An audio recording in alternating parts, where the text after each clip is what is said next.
The Summers estate had stood for nearly a century, a testament to forgotten grandeur.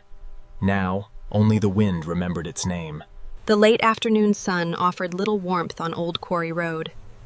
Ahead lay the mansion, and perhaps safety. Clara Ashford, a white American woman, 34 years old, with visible fatigue and a dark brown ponytail, wearing a worn charcoal gray wool coat. After all this time, the sign was still there, a monument to what they had lost. The late afternoon light cast long shadows over the manor. For Clara and Lily, the last light of October pressed down on Millhaven like a hand on a wounded chest, slow, deliberate, without mercy. Clara Ashford sat on the cold iron slats of a park bench with her daughter curled against her side, Lily's small body radiating the only warmth left in the world. The child's breath came in soft, her worn stuffed rabbit tucked beneath her chin, her eyes already closing against the purple dusk settling over the town square. Clara did not look at the darkening sky. She looked at the dollar bill folded in her palm, $1. Creased into softness from weeks of handling. She had touched it so many times the paper had taken on the texture of old cloth, something between a relic and a joke. Around her, Millhaven moved through its evening rhythms without noticing them. A man walked his dog past the bench without glancing over. A woman in a yellow coat locked up a flower shop across the street. Two teenagers laughed over something on a phone screen, their voices bright and careless, dissolving into the cold air like breath. None of it touched Clara. She had learned over the past 4 months that invisibility was simply what happened to people who fell far enough. She had not planned to fall. That was the part that still caught her, sometimes not the loss itself, but the speed of it. 10 years at Harmon Financial, building other people's spreadsheets, balancing other people's futures, arriving early and leaving late while her own savings grew in slow, careful increments. Then the layoffs, then her husband's phone left open on the kitchen counter, the messages she was never supposed to see. Then Lily's fever spiking at 2 a.m, the emergency room, the diagnosis pneumonia, the kind that required 3 nights of inpatient care, the bills that followed like water through a cracked hull. By spring, there was nothing left to bail out. The apartment was gone. The car followed 6 weeks later. Now it was October, the air carried ice in its teeth, and Clara Ashford had $1 to her name. She had carried it like a decision she hadn't made yet. The newspaper page had come to her 3 days ago, skidding across the sidewalk in a gust of wind torn from some edition she couldn't identify, creased down the middle, the photograph blurry and gray. She had picked it up only because it almost hit Lily's shoe, but the headline stopped her cold. Abandoned Voss Manor historic property available for $1. She stood on that sidewalk for a full minute reading the small print below the photograph. A grand, if dilapidated, structure. Strict historical preservation covenants. Due to unique legal circumstances, the property was being transferred at a nominal consideration of $1 to any qualified party willing to accept the attached conditions. A phone number. An address on Old Quarry Road, just east of Millhaven. She had dismissed it as a scam. Then she had spent 2 days not being able to stop thinking about it. A house had walls. A house had a roof. A house had a door that locked against the world, and in 4 months of sleeping on shelter cots and park benches and the narrow fold-out sofa of a coworker who eventually ran out of room, that simple fact had become the entire architecture of Clara's longing. She was not a foolish woman. She understood there was no such thing as something for nothing, but she also understood that she was already living in nothing, which meant the math of risk had shifted entirely. She made the call the morning of the 3rd day, her thumb hovering over the number for 10 seconds before pressing it. The voice that answered was unhurried, measured.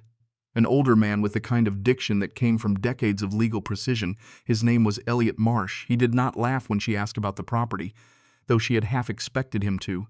He explained the situation in plain terms. Voss Manor had stood vacant for nearly a century.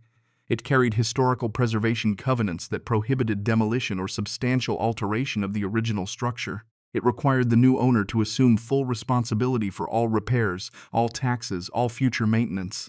The roof was failing. The plumbing had been disconnected since the 1960s. There was no electrical service. Several windows were boarded, others broken. The grounds had not been maintained in decades. Clara's voice did not waver when she asked if she could see it. Marsh paused, a pause that lasted just a beat too long, as if he were weighing something beyond the logistics. Then he told her to meet him at the property at 2 o'clock, bring the dollar and be prepared to sign documents. She could not have explained if pressed why that pause unsettled her. It was the pause of a man who had been waiting for a specific call, not just any call. She told Lily they were going on an adventure. Old Quarry Road climbed east out of Millhaven through neighborhoods that then gradually into open land, older houses set back from cracked pavement, yards edged with ancient oaks whose bare branches cut the gray sky into pieces.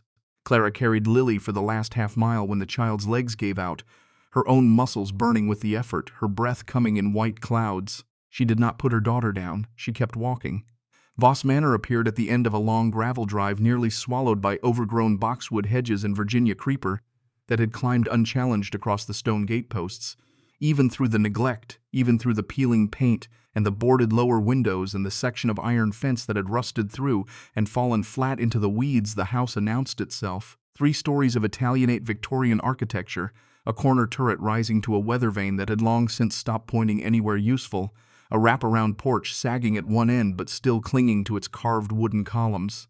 The front gardens were a tangle of skeletal rose canes and sedge grass gone to seed. A weathered sign hung from the gate on a single rusted screw, rotating slowly in the wind. For sale 1. Lily lifted her head from Clara's shoulder. Her voice came out hushed, the way children speak when something lands outside ordinary categories. Mommy, it's a castle. Clara felt something shift in her chest, not hope exactly, but the space where hope goes before it decides whether to stay. Maybe it is, sweetheart. She set Lily down and took her hand. Let's find out. Elliot Marsh arrived precisely at 2 in a dark blue sedan, moving with the careful deliberation of a man in his 70s who had learned that speed rarely improved outcomes. He was immaculately dressed for a property inspection, wool overcoat, leather briefcase, silver hair combed flat. He introduced himself with a handshake that was firm despite his age, his sharp eyes taking in Clara with an attention that went beyond professional assessment. He looked at her face the way someone looks at a photograph they have been carrying for a long time. He led them through the front garden and into the house with a ring of antique keys, selecting a heavy brass one that opened with a groan that resonated through the entire foyer, like the house clearing its throat after years of silence. Inside, the air was cold and absolutely still, the specific stillness of spaces that have not been disturbed, that have been holding something in. Dust sheets draped the furniture into ghostly shapes. Water stains bloomed across the plaster ceiling in patterns like old maps. The grand staircase curved upward into shadow, its carved oak banister intact despite everything, the wood somehow still beautiful beneath the grime. Marsh walked her through the transfer documents at a folding table he had set up in the front parlor. His summary was thorough and unsparing. Clara would own the property outright, but she would own it the way one owns a difficult inheritance, with all its debts and obligations attached. The covenants were binding in perpetuity. She could restore but not replace, preserve but not reinvent. Any structural changes required approval from the County Historical Board. She acknowledged each clause, signed each page, her hand cramping before they reached the last document. When the deed was finally in front of her, Marsh slid it across the table with both hands, the way one offers something fragile. Clara picked up the pen. Then she smoothed the dollar bill flat on the table, her last dollar, soft as old linen, almost translucent at the fold lines, laid it in his outstretched palm. He placed it into a small velvet pouch and recorded the transaction in a leather ledger with the care of someone marking an event that would matter later. Voss Manor is yours, Miss Ashford. His voice carried something beyond the formal. He closed the ledger, then looked at her for a moment with an expression she could not immediately read, not pity, not professional satisfaction, but something older than either. This house has been waiting for the right person. I believe it found her. He held her gaze one beat past comfortable. Then he gathered his briefcase, nodded once to Lily, and walked out. The heavy front door closed behind him with a resonance that moved through the floorboards. Clara stood in the settling silence of her house. The first night stripped away whatever remained of her romantic notions.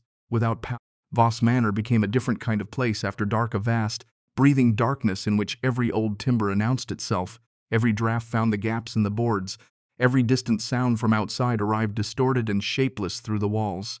Clara had a battery lantern, a thin emergency blanket, 2 changes of clothes for each of them, a half sleeve of crackers, 1 water bottle, and the specific discipline of a woman who had learned to convert fear into logistics.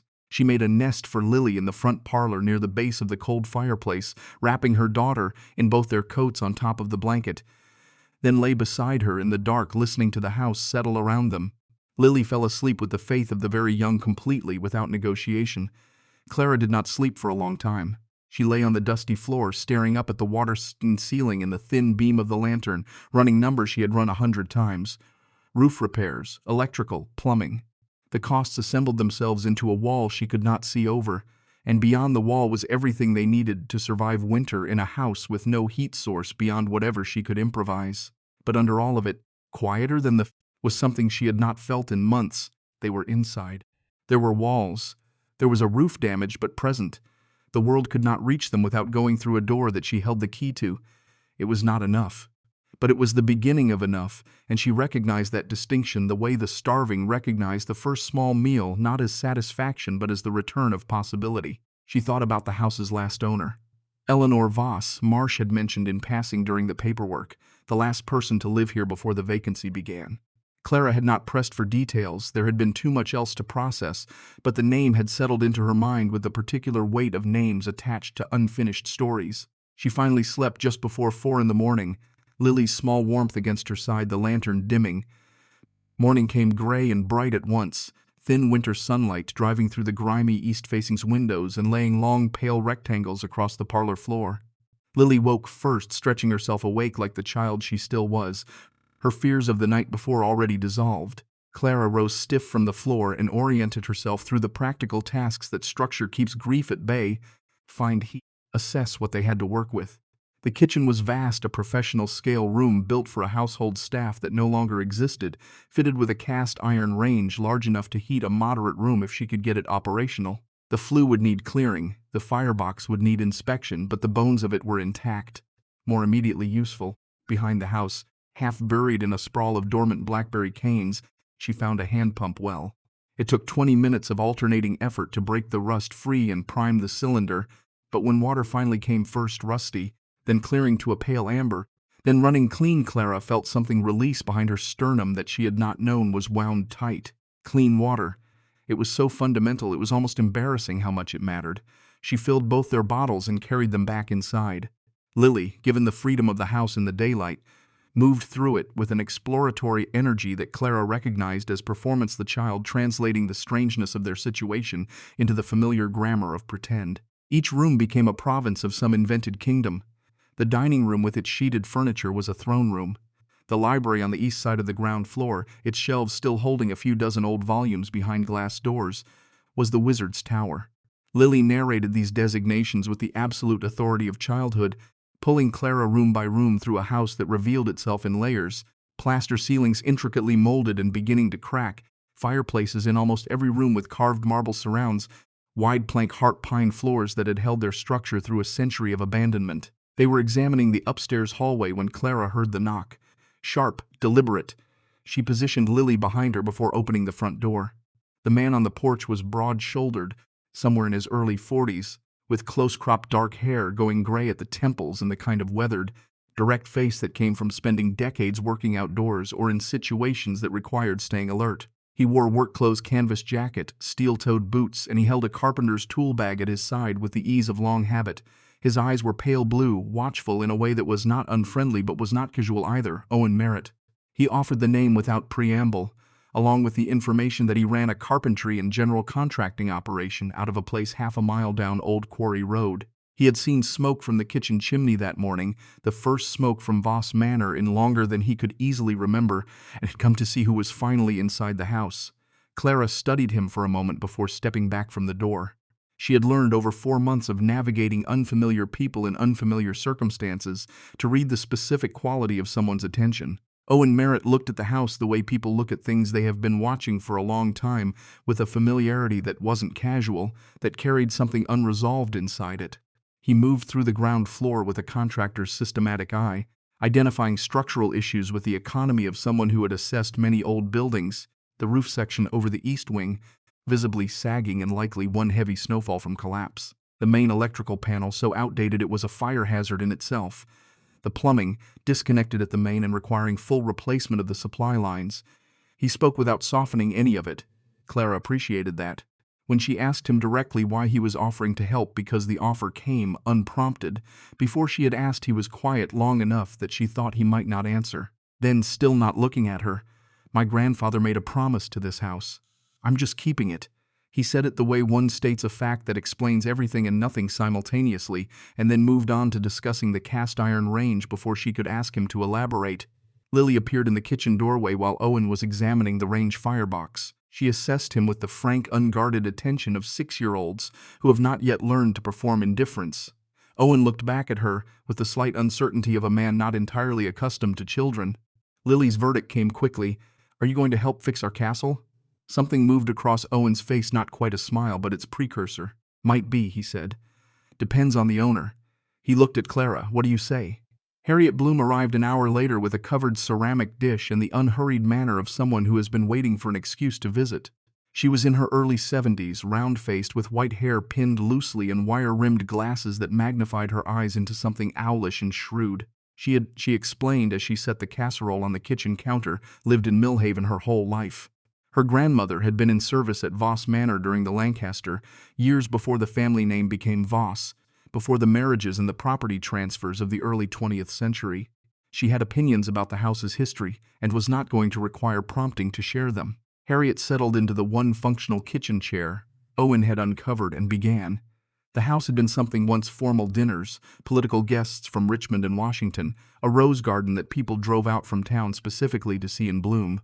Eleanor Voss had been the last of the line, her father dead in 1928, her mother years before that. No, 26 years old and alone in a house built for a family when the markets began to shake in 1929. Then in May of that year she had simply ceased to be present. Note: no luggage taken, no indication of plan or intention.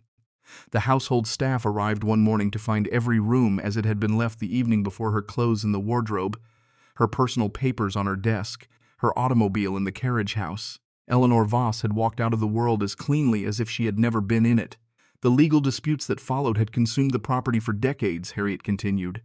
Multiple parties claiming partial interest, a trust that ran out of money in the 60s.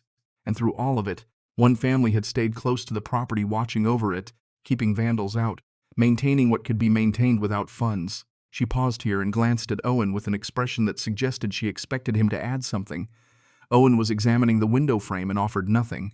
There was, Harriet added in a lower register, a name Clara should know: Harrison Gale, CEO of Gale Enterprises, the largest private land developer in the county.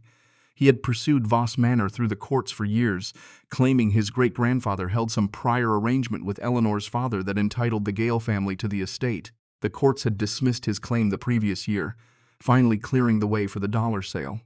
But Harrison Gale, Harriet wanted Clara to understand, was a man who experienced legal defeats the way some men experience bad weather as a temporary condition that required patience rather than acceptance.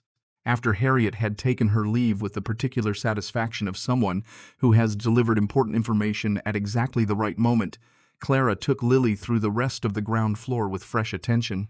She was looking now, not just at the condition of the rooms but at their layouts, the logic of the original architecture, what connected to what the house might be hiding in the geometry of its walls. Old houses of this scale and period were rarely without their architectural confidences, servants' passages, spaces folded between other spaces. In a narrow room tucked behind the main staircase, a room that seemed too small for any obvious purpose, too deliberately finished to be merely structural, Clara noticed what she had learned to notice: a section of wallpaper whose pattern didn't resolve correctly. The vertical repeat was off. The paper to the left met the baseboard at a clean angle. The section to the right curved almost imperceptibly inward. She ran her fingers along the join, pressing lightly. The wall did not give, but there was a different quality to its resistance, not plaster against stone, but something hollow behind, something solid. She was still tracing the seam when Lily appeared at her elbow. The child had been exploring the room independently, pulling back the corner of a dust sheet to reveal a mahogany side table, examining the single-framed picture on the wall, a landscape of the manor grounds as they had appeared perhaps a century ago, the gardens geometric and full, the fountain running. Then Lily stopped moving. She turned to face the corner of the room near the window, where nothing stood except shadow and a thin bar of afternoon light slanting across the floor. "She likes that you came."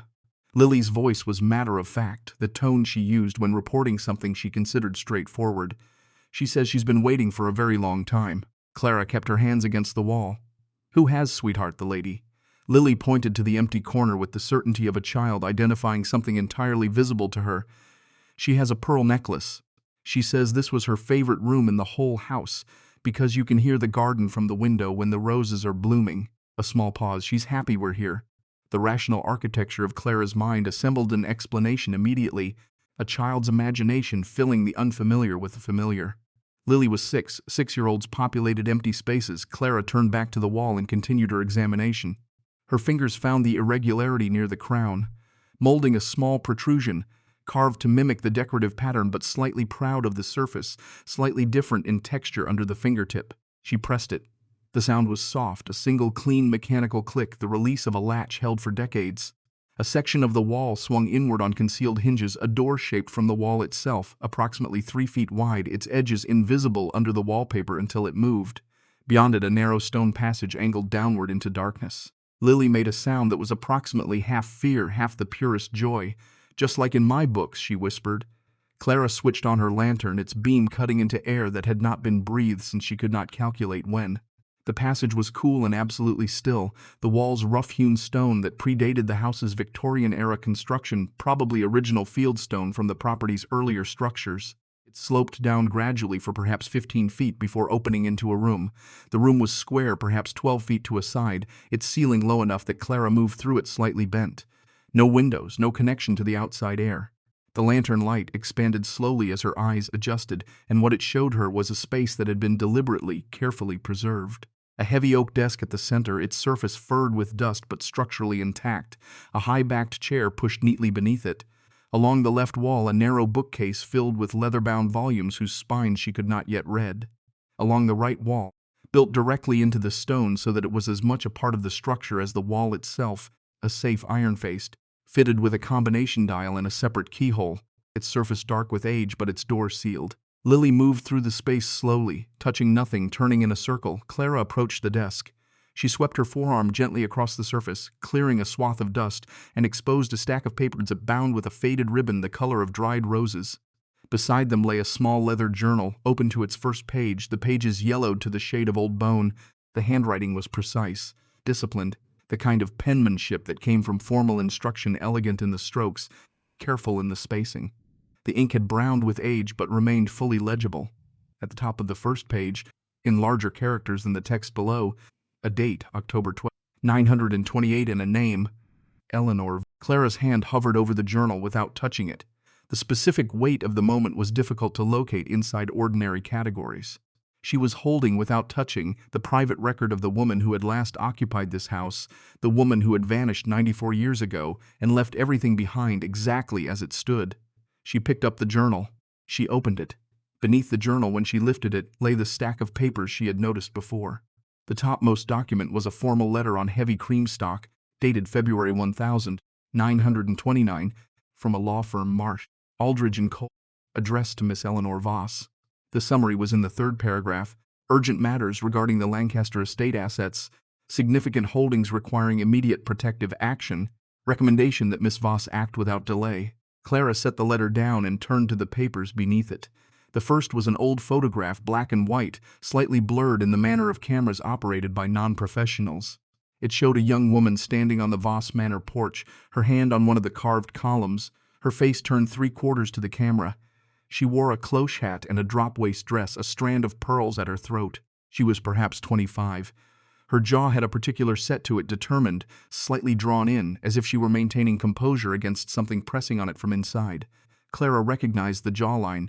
She recognized the angle of the brow. She had seen that exact arrangement of features in her bathroom mirror every morning of her adult life. Behind the photograph, there were newspaper clippings, sensation-pitched headlines from 1929 that Clara read quickly, absorbing the broad shape of what had been reported. Eleanor Voss missed. No evidence of foul, no ransom, household staff questioned, police investigation ongoing. A second article named Edwin Gale, Harrison's great-grandfather, as the late Mr. Voss's business partner, quoted offering his condolences and his assistance to the investigation. From 2 weeks later, carried the first hints of the narrative that would eventually settle over the disappearance. Eleanor Voss had, according to unnamed sources close to the family, increasingly unstable following her father's death. The implication was laid without being stated. Clara felt the reading of it like a physical temperature drop. The last document in the stack was a single folded page, heavier than the others, its paper slightly different in texture, something between foolscap and drafting paper. She unfolded it carefully, laying it flat on the desk, and held the lantern close. It was a family tree, drawn by hand in the same precise penmanship as the journal, the ink only slightly more faded at the edges. The branches were neat, the generational lines clear. At the top, Voss Lancaster family lineage. Clara's eyes followed the tree downward, through Eleanor's generation, through a branch she had not expected, through a name that connected to a dotted line descending further still. The dotted line representing a birth she understood, that carried some kind of irregularity in its documentation, ended in a name she recognized not from research but from memory, from her grandmother's kitchen, from the handwriting on birthday cards kept in a shoebox in her mother's closet. Margaret Voss Ashford, born November 1929. The dates moved through her with a kind of terrible precision. Eleanor Voss had disappeared in May of 1929. Margaret had been born in November of the same year, 6 months after the disappearance, raised by a paternal relation. Never told who her mother was. Clara's grandmother, who had died when Clara was 12, who had spoken almost nothing about her origins, who had deflected the question of her parents with the particular quiet of someone who has made peace with not knowing. Margaret Ashford, born to a woman who vanished before she could hold her daughter, in a house that had waited almost a century for someone to come back to it. Clara stood in the underground room of Voss Manor with the family tree open on the desk and the lantern throwing unsteady light across the stone walls, and understood not as metaphor, not as possible, but as simple chronological fact that she had not stumbled onto this property. She had returned to it. Lily had been standing quietly near the bookcase, running one small finger along the spines of the leather-bound volumes without pulling them out. She looked up now and found her mother's face. Children read their parents the way animals read weather, directly, without the filter of social courtesy. Whatever Lily saw in Clara's expression made her cross the room and put her arms around Clara's waist without asking any questions. Clara held her daughter in the underground room of their house and looked at the iron safe built into the stone wall. Its dial was still, its keyhole was dark. Whatever Eleanor had secured inside it 94 years ago was still there, waiting with the patient indifference of locked things for someone to arrive who understood what they were opening. In the journal's closing pages, she had turned to them in the last minutes, before the lantern needed recharging. Clara found what she was looking for. The writing grew more compressed toward the end, the letters tighter, the pressure of the pen heavier on the page. The penultimate entry was dated 3 days before the disappearance was reported. Silas draws closer. I cannot remain here much longer. The map is with the ledgers. The key is hidden where the sun first touches the morning rose. Below it, in smaller script, as if added as an afterthought, if I do not the truth is here for whoever is patient enough to find it. I pray that person carries my name in some form, however far it has traveled. Clara closed the journal. She stood in the silence of the room that Eleanor Voss had sealed behind her when she fled, and felt the strange, unlocatable sensation of arriving somewhere she had been traveling toward her entire life without knowing the destination. The morning rose. She would need to be in the garden before dawn. She gathered the most critical documents, the journal, the family tree, the letter from the law firm, and carried them upstairs, tucking them beneath the loose floorboard she had already identified in what would become her bedroom.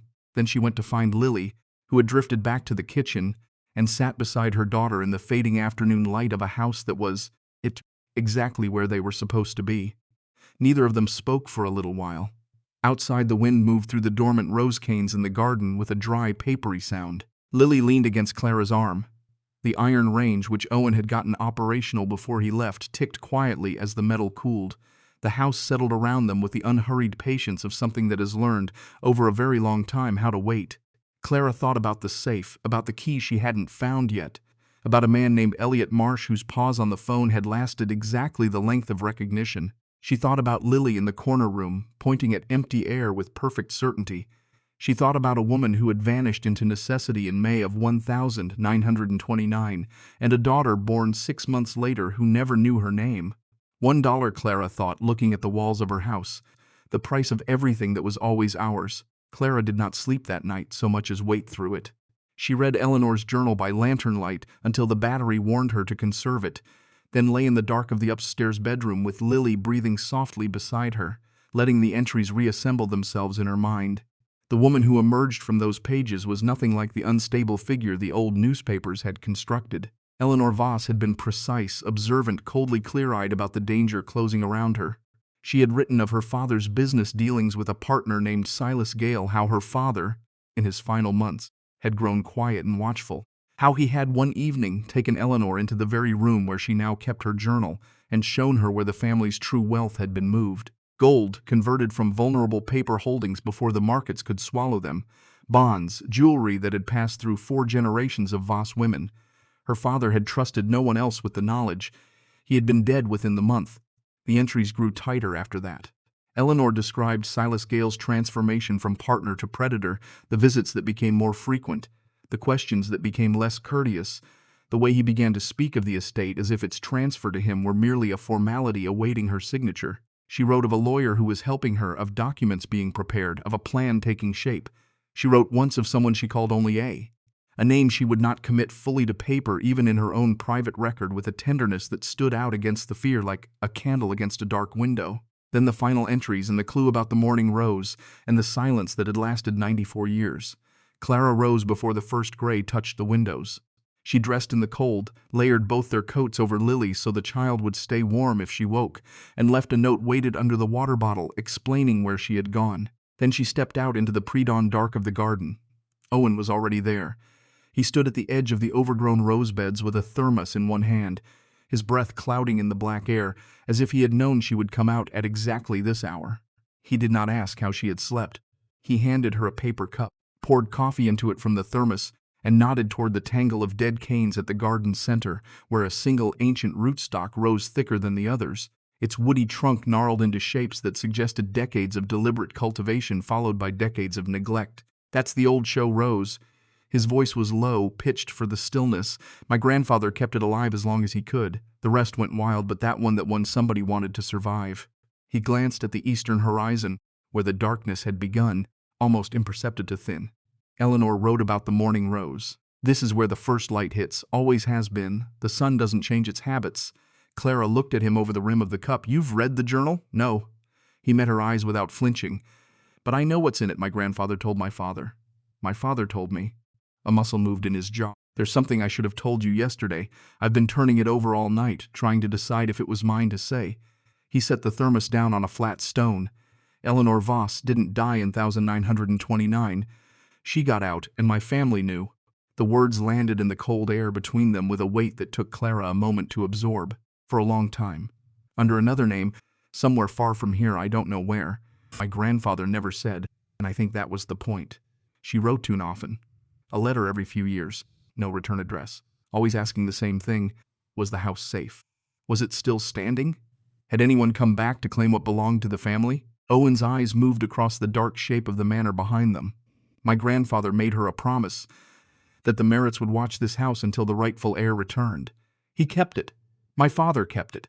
I've kept it for 20 years, waiting for someone who'd care about this place instead of trying to sell it for parts." Clara's voice came out quieter than she intended. "You knew who I was. When you saw my face yesterday, you knew I suspected." His honesty was uncomfortable in its directness. "The resemblance is hard to miss. But I couldn't hand you your own history like a gift and expect you to believe it. Some things a person has to walk into themselves, or they never really own them." He turned back to the horizon. "You found the family tree on your own. That matters more than anything I could have told you." The first spear of sunlight crested the eastern ridge as he finished speaking. It came the way dawn always comes in October, sudden after the long, slow approach, a blade of gold cutting across the frost-stiffened garden. It struck the old show rose at a precise angle, illuminating one particular section of the gnarled trunk where a single dead branch extended eastward like a pointing finger, throwing its thin shadow across the frozen ground. Clara knelt where the shadow fell. The earth was hard with cold, resisting her fingers. But Owen produced a garden trowel from his jacket and held it out to her. Without a word, this was hers to do, and she took it and began to dig. 8 inches down, the blade struck something that rang faintly against the metal. She cleared the frozen soil away with her bare hands, ignoring the burn of the cold, and lifted out a small silver box, tarnished nearly black. Its lid worked in a repeating pattern of roses and climbing vines. The hinges had corroded shut. Owen worked the point of his pocket knife around the seam until the lid released with a small dry crack. Inside, cushioned on a bed of rotted velvet that had once been the deep red of the vines above it, lay a single brass key. Heavy, cold, ornate at the bow, worn smooth at the shaft from handling that had ended before Clara's grandmother was born.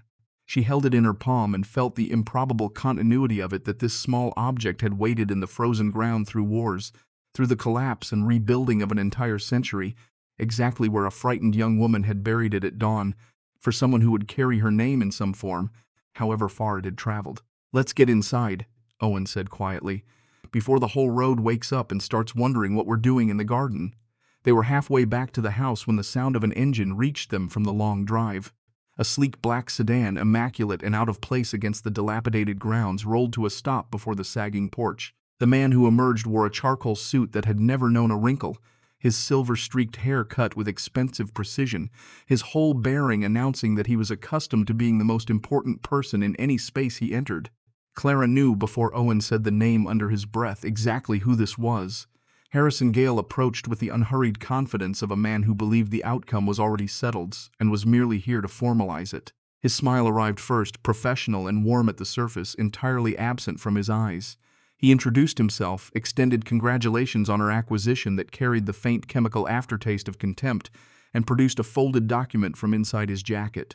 An offer $100,000 for a property she had purchased for $1.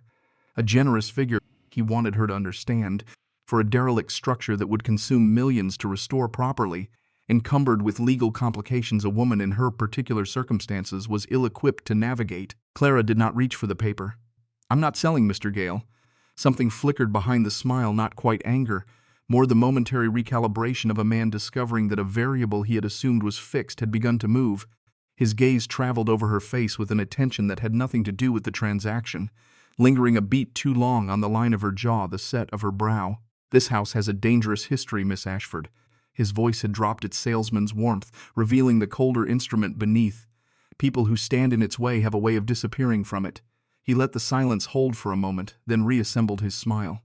"The resemblance is truly remarkable, you know. I've seen photographs of the last woman who thought she could hold on to this place." He turned toward his car. "Consider the offer carefully. My patience is considerable. It is not, however, infinite." The sedan pulled away in a soft spray of gravel. Owen watched it until it vanished at the bend in the drive, his shoulders set in a line Clara was learning to read. "He's already made the connection," Owen said. "The way he looked at you, he knows what you are to this house. That makes you dangerous to him in a way I don't fully understand yet." He looked down at the key still closed in her fist.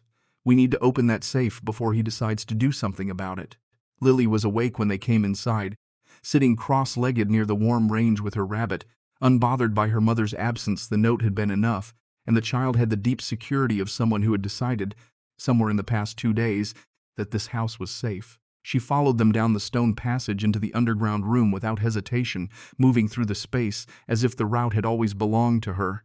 The safe waited in its wall of stone. Clara cleared the keyhole of dust with the edge of her sleeve, then slid the brass key into the lock. It turned with a heavy, satisfying certainty, the mechanism engaging as smoothly as if it had been oiled the week before. Then the dial.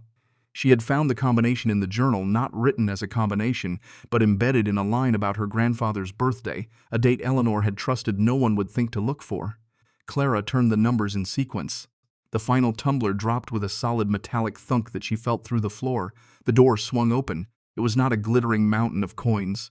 It was something more disciplined and more astonishing in inventory, meticulously organized by a woman who had understood exactly what she was preserving.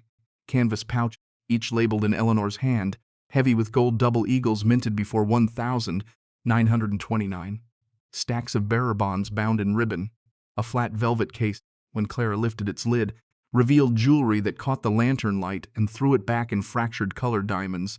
A deep red stone that could only be ruby, emerald set in filigree that belonged to an era of craftsmanship long past. Deeds folded and sealed, bearing addresses in Millhaven and across the county line into the next, and a photograph tucked against the inside wall of the safe as if placed last, meant to be found last. A young woman in 20s dress, her face fully visible this time, no shadow across it, the determined jaw, the particular eyes. Lily leaned over Clara's arm and looked at the photograph, then up at her mother's face, then back, she said, with the flat conviction of a child stating the obvious, "That's you." Owen exhaled slowly, examining one of the gold coins by the lantern's light. Pre-1929 double eagles. Collectors pay $15,000-20,000 apiece for these now, and there are dozens in just this one pouch. He set the coin down carefully, as if its weight had shifted in his understanding. Eleanor didn't just hide her family's money. She turned it into something that could survive a century in the dark and still be worth a fortune when someone finally opened the door. Clara sat back in the dust of the chair Eleanor Voss had once occupied, holding the photograph, and understood that her life had just divided cleanly into before and after. A week ago she had counted her entire worth in a single soft dollar bill. Now she sat in her family's hidden vault surrounded by more wealth than she could readily calculate, and the vertigo of it was not joy, it was something closer to fear. Because wealth this old, hidden this carefully, had always been hidden from someone, and that someone's great-grandson had stood on her porch an hour ago and spoken of people disappearing. The legal machinery moved quickly after that, driven by necessity on both sides. Elliot Marsh, when Clara brought him the journal and the family tree and the letter bearing his own firm's name, sat very still for a long moment before he spoke. His grandfather, he explained, had been the attorney preparing Eleanor's protective documents in the spring of 1929, the plan she had written of, the plan that had ended with her disappearance before it could be executed.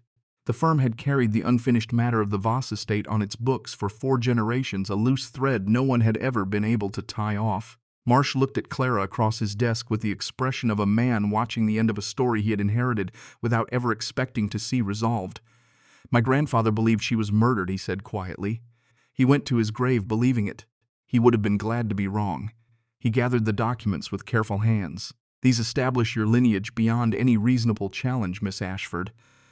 The baptismal record for your grandmother, the family tree in Eleanor's own hand, the chain of birth and marriage records connecting her to you. But you should understand what's coming. Harrison Gale will not accept this. Men like Gale do not lose gracefully. They lose expensively, and they make sure the winning costs you something too." He was right within the week. Gale's attorneys filed an emergency injunction seeking to freeze every asset connected to Voss Manor, on the theory that the estate remained disputed property under a supposed century-old business arrangement between Silas Gale and Eleanor's father. If granted, the freeze would strand Clara unable to touch the very resources she needed to defend her claim or make the house habitable for winter. While Marsh prepared the response, Clara did 2 things. First, on Owen's counsel, she began quietly moving the most valuable contents of the safe to a second location. Eleanor's journal had mentioned it obliquely, her mother's insistence that a woman always keep a second hiding place for the things she could not afford to lose. In the sitting room on the 2nd floor, more intimate parlor overlooking the garden, Clara found a stone hearth fireplace whose slabs did not quite match. One of them pivoted on a concealed mechanism, revealing a cavity behind it just large enough for a wooden box. Inside that box, when she opened it, was a different kind of treasure than the safe had held, not currency but memory made solid. First edition volumes, some signed by their authors in ink gone brown. A small carved locket containing a miniature portrait of a woman who resembled Eleanor but older, softer around the eyes. Her mother, Clara guessed. The grandmother Eleanor had lost young. A leather pouch of uncut diamonds whose rough facets swallowed the light rather than throwing it back. These were the things Eleanor had valued past all price, the irreplaceable ones, hidden even deeper than the gold. Clara transferred the bulk of the safe's fortune into this second cavity, leaving behind only enough to look substantial if someone forced the iron door. The second thing she did was read. In the historical archive of the county library, feeding old newspaper reels through the microfilm reader while Lily worked through a stack of picture books at the next table, Clara assembled the shape of what had happened in 1929. A man named Arthur Vance had died in March of that year, a fall, the papers called it, an accident on a stretch of road he traveled often. 2 months later, Eleanor Voss vanished. That summer, Gale's fortunes had expanded with a suddenness that no legitimate business cycle could explain, capital appearing from nowhere to fund an acquisition spree that laid the foundation of the empire Harrison Gale now commanded. It was in Eleanor's own papers, though not in any newspaper, that Clara found the piece that turned the whole account from tragedy into crime. Tucked among the ledgers in the safe was a letter, never sent, its edges soft with handling. It was from Arthur Vance to Eleanor, dated a week before his death. Clara read it twice, her hands unsteady by the second pass. A was Arthur. He had been more than a friend. The tenderness in Eleanor's journal now had a name and a face she could almost imagine. He had been investigating Silas Gale's business practices, and he had found something. Fraud. Embezzlement on a scale that would have destroyed Gale if it surfaced. And beneath the fraud, worse, evidence connecting Gale to a death that had been recorded as natural. Arthur had compiled it all, he wrote, into a red leather portfolio, and he was hiding it somewhere safe. He warned Eleanor that he believed his investigation had been discovered.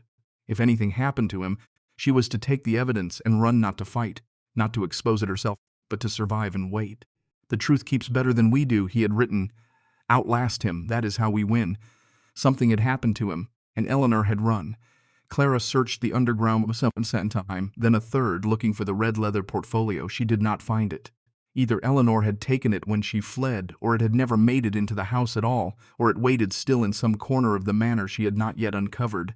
The absence sat in her chest like a held breath. Somewhere, perhaps, the proof of what the Gale fortune was built on still existed, and if it did, it was the one thing Harrison Gale would burn the world to keep buried. The injunction hearing came at the end of the month. The courtroom was a cold, formal box of pale wood and hushed voices, and Clara sat beside Elliot Marsh with her spine straight and her hands folded, Lily safe at Harriet Bloom's cottage rather than exposed to the tension of the proceedings. Across the aisle, Harrison Gale sat flanked by a phalanx of attorneys in identical dark suits, his expression the serene arrogance of a man who had never seriously entertained the possibility of losing. Gale's lead counsel presented first, and he was smooth. He produced yellowed financial records suggesting a partnership entanglement between Silas Gale and Eleanor's father, painting Clara as an opportunistic drifter who had fabricated a fairy tale of lineage to seize a valuable asset. He dismissed Eleanor's journal as unverifiable, possibly forged. The birth records, he argued, were circumstantial. Then Marsh wrote, his reading not as weakness but as accumulated authority, and dismantled the argument piece by piece. The deed of sale was legally sound, court-approved after decades of the Gale family failing to prove any claim. The dollar price was a symbolic consideration that satisfied the law entirely. He presented the baptismal record of Margaret Voss Ashford, naming Eleanor as her mother, born after the disappearance. He laid out the unbroken chain of documents connecting that infant to the woman seated beside him. And last, he produced the affidavit, the sworn statement Eleanor had filed with his grandfather's firm in the weeks before she vanished, detailing her fear of Silas Gale, the existence of the hidden assets, her explicit wishes for her inheritance. The judge, a composed woman in her 60s named Helen Rivera, read the affidavit in a silence so complete that Clara could hear the wall clock advancing. When Rivera looked up, her ruling was measured, precise, and total. The injunction was denied. The Gale family's claim to Voss Manor was without merit. Clara Ashford was the legal and rightful owner of the property and all its contents, and Rivera advised with an edge that was unmistakably a warning that any further frivolous litigation would be met with severe sanction. The gavel came down. For one suspended moment, Clara did not move, unable to trust that the thing she had braced against had simply not arrived. In the corridor afterward, Gale intercepted them, his composure finally cracking to reveal what had always been underneath. "That journal is a forgery," he said, low and venomous, his eyes burning into Clara's. "That affidavit is a fraud. You are a liar, Miss Ashford, and you will regret this performance." Clara found her voice steady, and the steadiness surprised her more than him. "Your great-grandfather was a thief, and worse, Mr. Gale. Eleanor Voss was a survivor. This was never about a house. It's about what your family did to keep from being seen, and you've just lost the one thing you needed most, which is quiet." The color left his face. Marsh stepped between them with the calm of a man who had seen many powerful people at the moment their power failed them, and Gale withdrew. But the look he carried out of the courthouse was not defeat. It was the expression of a man deciding to abandon one instrument for another. The weeks that followed were the closest thing to peace Clara had known in years. With the ruling in hand, Marsh connected her to reputable dealers who converted a portion of Eleanor's gold into usable funds without asking uncomfortable questions. She hired contractors vetted by Owen for any connection to Gale, and Voss Manor began, slowly, to return to life. The failing roof over the east wing came off in sections and went back as gleaming slate. New wiring threaded through the old walls. Water ran, then ran hot. Lily started at the Millhaven Elementary School, came home with friends whose parents Clara met at pickup, filled the recovering house with the sound of children playing in rooms that had held only dust for a century. The town, which had watched Clara at first with the reflexive suspicion small places reserved for newcomers, shifted. Harriet Bloom organized a volunteer crew to clear the strangled gardens. Neighbors who had never set foot on the property arrived with tools and casseroles, and the particular generosity that communities discover in themselves when given a story to rally around. Clara, who had spent 4 months learning to be invisible, found herself becoming known, and the strangeness of that reversal was almost harder to absorb than the wealth had been. Owen was there through all of it. What had begun as an obligation inherited across 3 generations had become something neither of them named aloud, but both of them felt in the easy domesticity that had settled over the house, the evenings that stretched past the point where he needed to leave, the way Lily had begun saving her school drawings to show him, the current that ran under their ordinary conversations like water under ice. He moved into the caretaker's cottage at the property's edge, ostensibly to oversee the renovation, primarily to keep watch. Because the peace, Clara understood, was conditional. Gale had gone silent, and the silence was worse than the threats had been. Unfamiliar vehicles appeared at the far end of Old Quarry Road, parked at a distance for an hour at a time, then gone. Tools vanished from job sites. A delivery of lumber arrived cut to the wrong dimensions, then a second delivery was cancelled entirely by someone who had called the supplier using Clara's name. None of it could be traced. All of it carried the same fingerprint of a man who had decided that if he could not take the house through the courts, he would make its keeping cost more than it was worth. Through the renovation, one thread stayed constant in a way Clara had stopped trying to explain. Lily continued to know things about the house she had no ordinary way of knowing. She described the pattern of the dining room's original wallpaper before the crew stripped the overlay that hid it. She led Clara directly to a set of keys that had fallen behind a radiator, saying only that the lady had told her where to look. Owen watched the child move through the manor one afternoon and said quietly, so Lily could not hear, "That little girl knows this house like she was born in it. Maybe some part of her was." Clara did not answer. She had stopped needing the encounters to make rational sense. Some inheritances, she had come to believe, traveled by routes the mind could not map. The night the fire came, Clara woke to the wrong smell. It reached her before the sound did the sharp chemical bite of smoke where there should have been only the cold, clean air of a November night. She was on her feet before she was fully awake, moving on the reflex of a mother who had spent 4 months sleeping with one part of her mind always on watch. Across the hall, gray smoke was pushing beneath the door of Lily's room in thin, curling ribbons, underlit by a flickering orange that had no business being there. She did not hesitate. She crossed the hall, put the back of her hand to the door, warm but not yet searing, and pushed it open.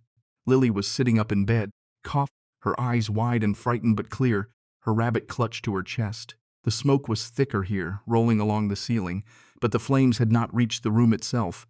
They were in the hall behind Clara, spreading up from the main staircase. "We're going out the window, sweetheart."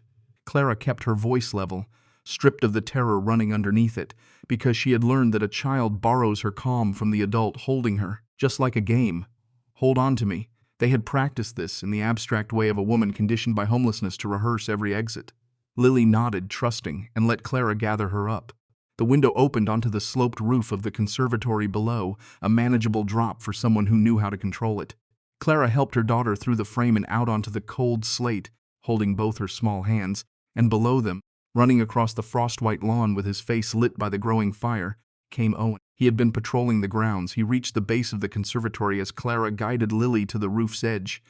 "I've got her," he called up, arms raised. "Lily, jump. I won't miss." The child looked back once at her mother. Clara nodded. Lily jumped, and Owen caught her clean out of the air, set her down safely on the grass, stepped clear of the falling embers, then turned his arms back up toward Clara. Crash sounded from deep inside the house, a beam giving way, the staircase surrendering to the flames. The roof beneath Clara's feet shuddered. She met Owen's eyes across the 6 feet of freezing air, saw the fear in them and the certainty beneath the fear, and jumped. His hands closed around her wrists and took her weight and brought her down, and the three of them moved together away from the burning house as the fire climbed into the November sky, throwing its cruel brilliance across the lawn where they stood shivering in their night clothes. Neighbors came, drawn by the glow. Someone wrapped a blanket around Lily's shoulders. Sirens rose from the direction of town, too far to matter in time. Clara stood with her daughter safe against her body and her house burning in front of her, and felt the specific hollowing of watching everything she had rebuilt consume: the new roof, the fresh wiring, the rooms that had begun to hold the sound of a living family, all of it feeding the flames. By the time the fire crews contained it near dawn, the east wing was gone. The main entrance, the grand staircase, several bedrooms reduced to a charred and smoking skeleton against the paling sky. The west wing had survived, smoke-stained and water-damaged but structurally whole. Owen crouched at the edge of the ruin as the light came up, examining the ground near where the fire had begun. When he returned to Clara's side, his voice was low and certain. "This wasn't an accident. There are multiple points of origin. I can smell accelerant." He did not need to say the name. It hung in the smoke between them, requiring no voice. The black sedan arrived not an hour later, gliding up the drive as if the destruction had been scheduled and Gale had merely come to inspect the completed work. He emerged immaculate in the gray morning, surveyed the smoking wreckage with an expression of manufactured sympathy that did not trouble to reach his eyes, and offered standing before the ruins of her home, with her daughter wrapped in a borrowed blanket 10 feet away, to purchase what remained. At a reduced price, naturally, given the circumstances, something in Clara that had been bending for 4 months finally set into iron. "Get off my property, Mr. Gale." He inclined his head with mocking courtesy, placed a business card on the hood of a nearby fire truck, and returned to his car. But as he pulled away, Clara's eyes went to the passenger seat, and she saw what she had not noticed in the chaos: a young man sitting there, perhaps 30, staring straight ahead through the windshield. He did not look at the burning house. He did not look at his father. His jaw was tight, his hands motionless in his lap, and as the sedan turned at the bend, he closed his eyes as if against something he could not bear to see. Clara noted him without understanding, filed the image away in the part of her mind that had learned nothing was ever only what it seemed. Later that morning, once the engineers had declared the West Wing safe to enter, Clara went down into the underground room. It was untouched, protected by stone and earth, sealed against the calamity above. Eleanor's journal lay where she had left it. The safe stood secure. The second hiding place in the second-floor hearth had survived where the surrounding structure had only partly collapsed, its wooden box intact, the diamonds inside still swallowing the light. But when Clara turned to the bookcase along the underground wall, she stopped. One of the leather volumes had been pulled partway out of its row. Not fallen pulled, its spine standing a full inch proud of its neighbors, at an angle no settling of the house could have produced. She had left that shelf flush, she was certain of it. Someone had been down here. Someone had stood in Eleanor Voss's sealed sanctuary, in the one room the fire could never reach, and searched it before Clara ever thought to look, and whatever they had come for, they had known exactly where to begin. The disturbed volume on the shelf kept Clara awake in Harriet Bloom's spare room that first night after the fire, long after Lily had surrendered to exhaustion in the narrow bed beside her. Someone had been in the sealed room, someone who knew it existed, knew what it might contain, knew enough to go straight to the bookcase. The thought circled without landing.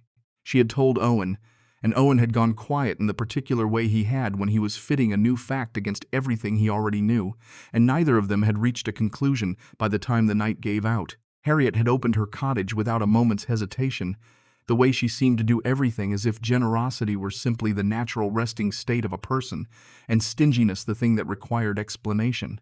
Her home was small, warm, cluttered, with the accumulated softness of a long life lived in one place.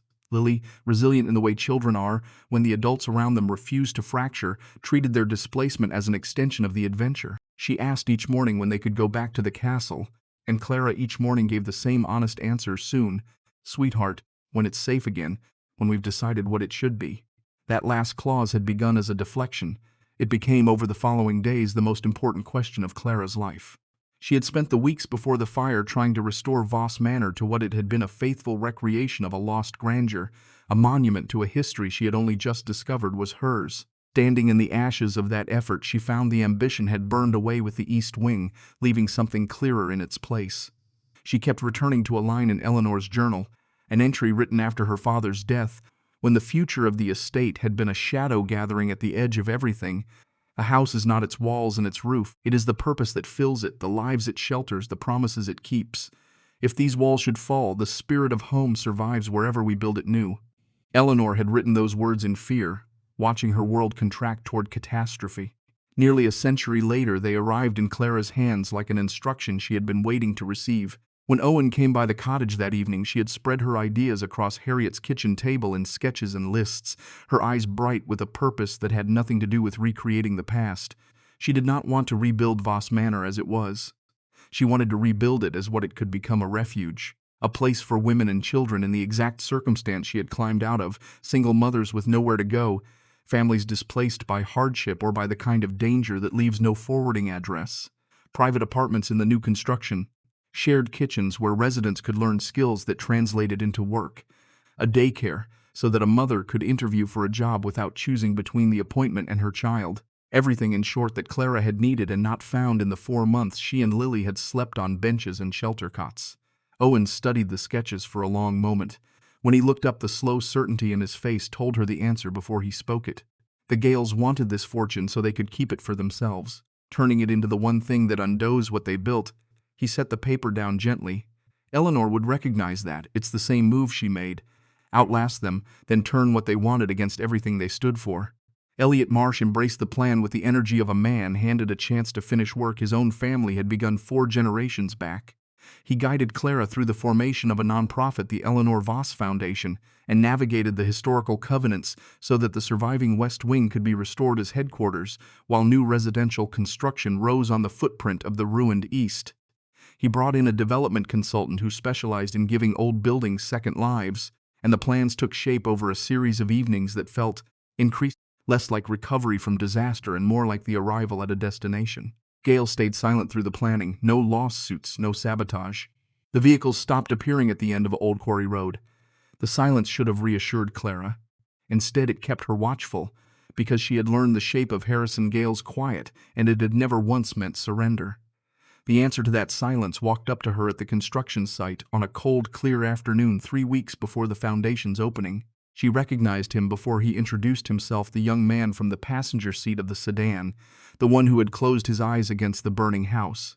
Up close, he carried his father's features, but none of his father's ease, his frame tight with a tension that seemed permanent, his eyes moving frequently to the road as if he expected to be followed.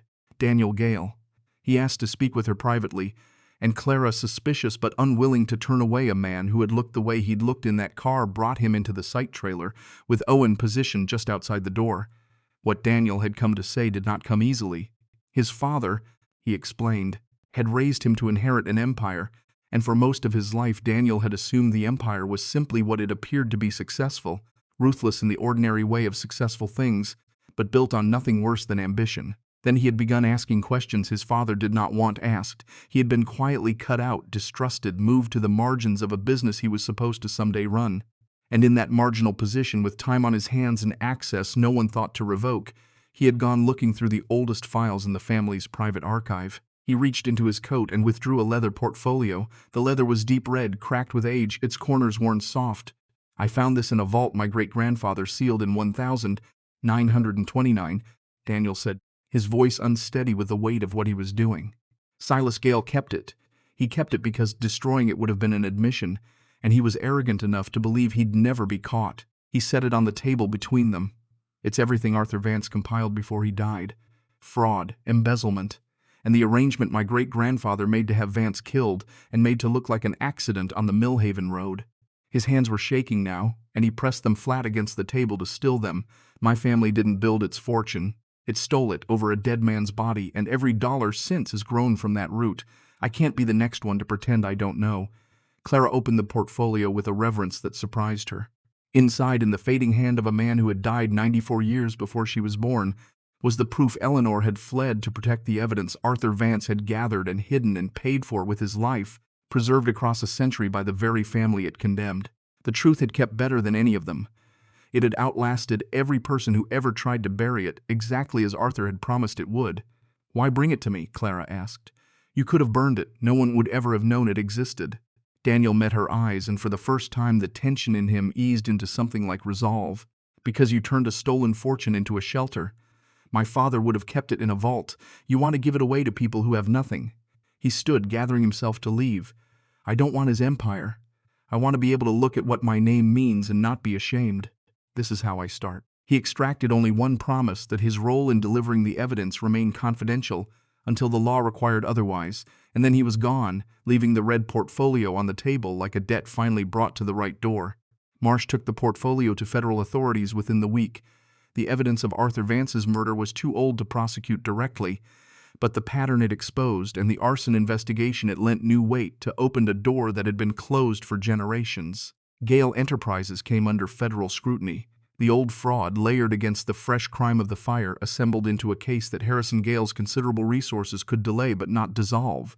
There was no dramatic confrontation, no final scene on a courtroom floor. There was only the slow, certain collapse of a structure whose foundation had been rotten from the day it was poured. Gale resigned under pressure that would soon become indictment. The empire built over a dead man's body began at last to come down, not with a blow, but with the quiet inevitability of a thing that had always been living on borrowed time. Clara felt no triumph watching it fall. She felt something quieter and more durable, the sense of a long account finally balanced, a debt across 4 generations settled not with vengeance but with daylight. The foundation's opening was set for the first warm morning of spring. The West Wing had been restored to a gleaming, functional grace, its historical bones honored, its purpose entirely remade. The new residential building rose behind it in sympathetic lines, modern in its function but respectful in its face, the two structures reading as a single continuous idea. At the heart of it all, preserved exactly as Eleanor had left it, the underground room had become a small museum, her journal, digitized so the fragile original could rest, displayed alongside the story of the woman who had built her family's rescue out of foresight and refusal. Invitations went out across Millhaven and beyond. The story had traveled the dollar sale, the century-old disappearance, the court battle, the fire, and now this transformation of ashes into sanctuary, and it drew people the way true things draw people, by offering them a shape for their own hope. Local businesses pledged supplies. Volunteers filled the sign-up sheets faster than Harriet could print them. On the morning of the opening, the grounds that had stood silent for 100 years filled with the sound of a community arriving to see what refusal and patience could build. Clara moved through it in a kind of luminous disbelief, Lily's hand in hers, Owen a steady presence at her shoulder. She spoke briefly to the small crowd, not about herself, not about the fortune, but about the 4 months she and her daughter had spent invisible, and about the specific mercy it would have been to have a door that locked and a hand that reached back. She did not perform the emotion. She simply told the truth, which was harder and landed deeper. It was as the crowd began to thin that Clara noticed the elderly woman. She stood apart from the others near the edge of the new rose garden, leaning on a cane, her white hair drawn back beneath a simple hat, her eyes moving over the proceedings with an attention that seemed to reach past the surface of things. There was something in her bearing that arrested Clara across the distance, the particular stillness of a person who has been carrying something heavy for a very long time and has finally reached the place to set it down. When their eyes met, the woman inclined her head, a small deliberate gesture, an acknowledgement weighted with meaning Clara could not yet read. The woman approached slowly, each step an act of will against age. Her voice, when it came, was thin but perfectly clear. "I'm Rosalind Hatch. I knew your grandmother. Elizabeth, before she was Margaret's mother, before any of the rest of it." She paused, studying Clara's face with a tenderness that bordered on grief. "My mother was Eleanor Voss's closest friend. The one who helped her disappear when staying would have meant dying." Clara felt the ground of the ordinary world shift beneath her feet. "You know what happened to her. You know where she went. I know all of it." Rosalind's eyes were wet now, though her voice held. "And I've been keeping something for a very long time, waiting for the right hands to give it to. My mother made me promise. She said one day a Voss would come back to that house, and when she did, I was to give her this and tell her the whole truth at last." From a worn handbag she withdrew a small package wrapped in aging tissue and pressed it into Clara's hands with the care of someone completing a task that had defined her whole life. Clara unwrapped it with unsteady fingers. Inside was a photograph. It showed an elderly woman seated in a garden, not the Voss Manor garden, somewhere else, somewhere green and unfamiliar. Her hair was white, her face lined by decades, but the eyes were unmistakable, the jaw softened by age but still holding its particular set. It was the face from the porch photograph, the face from the safe, the face Clara saw in her own mirror, carried forward across 50 years. The young woman in the cloche hat had never been supposed to live. "She lived," Clara whispered. The words barely made it past the tightness in her throat. "She lived a long life." Rosalind's hand found Clara's arm, steadying them both. "Under a different name, in a small town far from here. Quiet and safe and unremarkable, everything she'd been born not to be. She never remarried. She never stopped watching from a distance. She knew when Margaret married. She knew when your mother was born. She knew about you." The old woman's voice broke and steadied. "She never revealed herself. Not once, because she believed as long as the Gales lived, her family was safer not knowing her. She gave up being known so that the people she loved could go on living without the shadow she carried. It was the hardest thing a person can do, and she did it for 50 years. Clara turned the photograph over. On the back, in handwriting she now knew as intimately as her own, the same disciplined hand that had filled the journal, that had drawn the family tree, that had labeled every pouch of gold in the safe, were a few lines of ink gone soft with age. "For my daughter and her daughters and theirs. A house is not a home. Home is what we carry in the heart and what we leave for those we may never hold. I was here. I loved you across all of it. Find what I could not stay to give you." The tears came then, and Clara did not fight them. She had cried many times in the past year, from exhaustion, from fear, from the grinding daily arithmetic of survival. This was none of those. This was the specific grief of being found by someone who had loved her before she existed, and had loved her enough to vanish. She wept for Eleanor, who had watched her family grow through a window she could never open. She wept for the young woman on the porch who had buried a key at dawn and prayed that someone carrying her name, however far it had traveled, would one day dig it up. She wept because the story she had thought was a tragedy of disappearance turned out all along to have been a story of a love so complete it had disguised itself as absence. Lily, who had been standing quietly against Clara's side through all of it, looked up at the photograph with her head tilted, the way she looked at things she recognized. Then she said, certain voice she used when reporting the ordinary. That's the lady. She came to say goodbye last week. Clara went very still. Lily reached up and touched the edge of the photograph with one small finger. She said she doesn't have to wait anymore. She said now she can rest. The child considered this a moment longer, then added, with the unbothered acceptance only the very young can bring to such things, she looked happy, Mommy. She wasn't sad like before. Clara knelt and gathered her daughter into her arms, holding her there in the spring sunlight among the roses, and did not try to explain to Lily what could not be explained, because some inheritances travel by routes the mind will never chart, and the child had simply received hers directly. Without needing the long road of documents and courtrooms, Clara had traveled to arrive at the same knowing. Over the weeks that followed, Rosalind Hatch filled in the shape of the story that the journal had only sketched. Eleanor had staged her own disappearance with the help of Rosalind's mother, taken only a small portion of the fortune, enough to build a modest, invisible life, and left the rest hidden for the descendant she trusted would someday return. She had entrusted her infant daughter to Arthur Vance's sister, a distant but decent woman who raised the child without ever revealing her parentage. Eleanor had maintained her thin thread of contact with the Merritt family, who kept the house standing across the long decades of her exile Owen's grandfather, then his father, then Owen himself, 3 generations holding a single promise across nearly 100 years, so that when the rightful heir came home, there would be a home left for her to claim. He kept faith with a woman he never met, Clara said to Owen one evening, the two of them on the porch of the restored West Wing as the first residence lights came on in the windows behind them. Your grandfather? His whole life watching an empty house for someone who might never come. Owen was quiet for a moment, looking out at the garden going gold in the last light. He used to say the waiting wasn't the hard part. The hard part would have been giving up and being wrong. He turned to her, and there was nothing guarded left in his face. The watchfulness she had met on the porch that first day had long since given way to something open, something settled. I spent 20 years thinking I was keeping a promise to a house. Turns out I was keeping it for you. I just didn't know your name yet.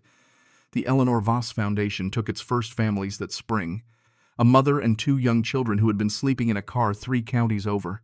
A woman starting again with nothing after leaving a situation she never spoke of, whom the staff simply gave a key and a room and the dignity of not being asked. Clara watched them arrive at the door of the house that had been bought for a single $1, and she understood that the $1 had never been the price of the house at all. It had been the price of admission to everything that was already, and had always been, waiting inside. She had the porch photograph and the garden photograph framed together, and hung in the entrance hall the young woman in the cloche hat and the old woman among the roses, the 2 ends of a life the world had tried to erase. Beneath them, in a small frame of its own, she placed the $1 bill, soft, worn nearly transparent at its fold. Every family that came through the door would pass it. Most would never know what it meant. That was fine. Clara knew, and Lily would grow up knowing, and that was enough for the meaning to survive. On the first anniversary of the opening, Clara rose before dawn out of an old habit that had outlived its origin and walked out into the garden alone. The heritage roses Owen had planted where the show rose once stood had taken hold. Their canes green and rising, the first buds tight against the coming warmth. She stood at the center of the garden in the blue pre-light and waited. The sun crested the eastern ridge exactly as it had on the morning she and Owen had dug for the key sudden after the long approach, a blade of gold across the waking ground. It struck the roses first, as it had always struck them. As it had struck them on the dawn, a frightened young woman knelt here to bury the one thing that would someday bring her family home. Clara felt the warmth of it reach her face and thought of all the mornings this light had come and found no one waiting. 100 years of dawns falling on an empty garden, patient as the house itself, keeping faith with a promise no one was left to remember. Behind her a door opened. Small feet crossed the dew-wet grass. Lily arrived at her side, still in her nightgown, her hair loose and wild from sleep, and slipped her hand into Clara's without a word. Together they watched the light move through the garden that had waited so long to be tended. $1, Clara thought, holding her daughter's hand in the risen sun, the price of a home. The beginning of everything we were always meant to find. And somewhere in the quality of the morning and the warmth on her face, and the small hand in hers, and the green rising all around them, where only thorns had been, Clara understood that Eleanor was right, had always been right, had written the truest thing in her journal by lantern light with fear closing around her. A house was only ever its walls and its roof. Home was the thing you carried in the heart, and the thing you left behind for the ones you might never hold, so that they could find their way back to a garden at dawn and discover at last that they had been loved the whole way there. The light held, the roses opened toward it, the day began.